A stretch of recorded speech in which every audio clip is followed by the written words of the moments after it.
Okay, we have been talking about solving equations with addition and subtraction.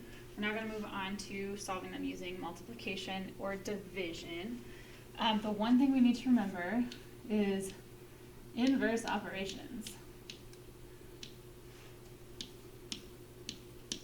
So inverse operations, what they do is they cancel or undo each other.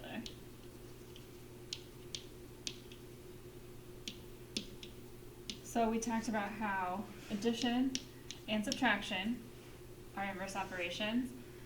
Multiplication and division are also inverse operations.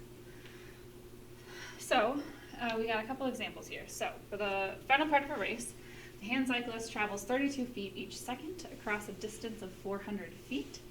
How many seconds does it take for the hand cyclist to travel the last 400 feet of the race? So I'm taking my speed, 32 feet per second, and then however many seconds I'm going. So I've got my speed, my rate, times my time equals my distance. So if I'm looking at these four examples, I need to find one that talks about my rate and my time and my distance. Well, my rate is 32 feet per second. X would represent how many seconds equals 400. So this guy here is going to be the equation that I would use. So if I were to solve this, I've got 32x equals 400. Okay, I'm multiplying. 32x means that I'm multiplying. So the opposite of multiply is divide. So in this case, I would divide both sides by 32. When I do 400 divided by 32, I'm going to get that x equals 12 and a half seconds. So it would take me 12 and a half seconds to go a distance of 400 feet. This next one, the melting point of the element radon is about negative 96 degrees Fahrenheit. The melting point of nitrogen is about 3.6 times the melting point of radon. What is the melting point of nitrogen? So this one we kind of have to work backwards. I think it's a little bit easier to figure out my solution and then to figure out the formula that I would need to get there. So if it's 3.6 times the melting point of radon, I know the melting point of radon is 96, negative 96.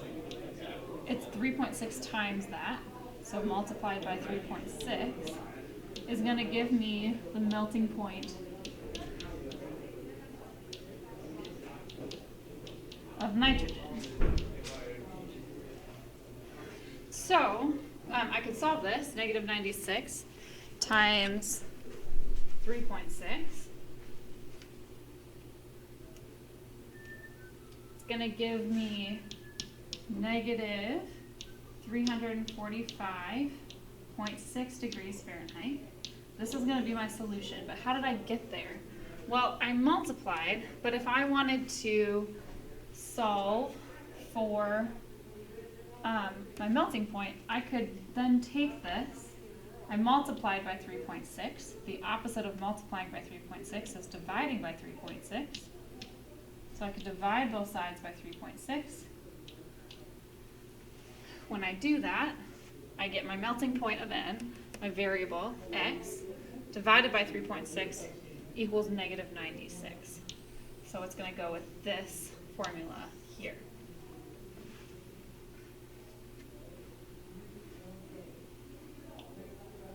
All right, the last one I want you to try on your own. This year, the hardware store has a profit of negative $6 million. This profit is 3/4 of last year's profit. What is last year's profit? So if my profit of negative $6 million is 3/4 of what last year's profit was, that means that last year's profit needs to be more than 6, right? So be thinking about that. And so figure out what is the equation and how would I go about solving it. And then our last question on this page is, how can you use multiplication or division to solve equations? Well, we talked about it at the beginning, right? We use inverse operations. Use inverse operations Oops.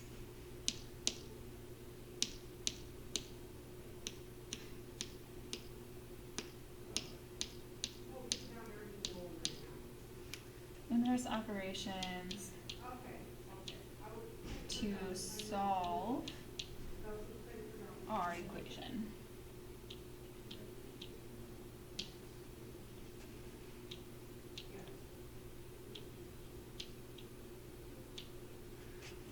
All right, so we use multiplication and division, we use the inverse, the opposites of each other, to get x by itself, to solve our equations. All right, the backside of this just has some practice. So let's do this first one together. Well, we'll do the first two together. So I've got d divided by 5 equals negative 6. The opposite of division is multiplication. So in this case, I would multiply both sides by 5. I get d by itself on this side equals negative 6 times 5. It's going to be a negative 30.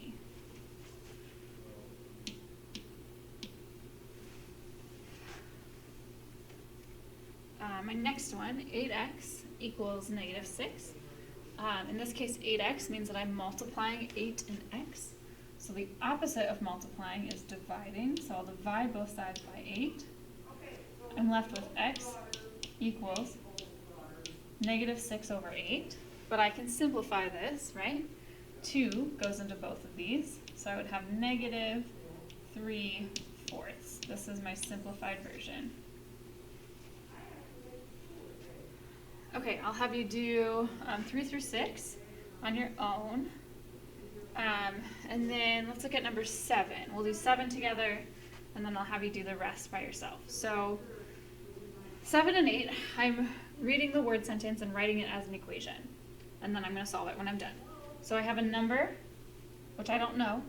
So I'm going to say x. My number x is divided by negative 8.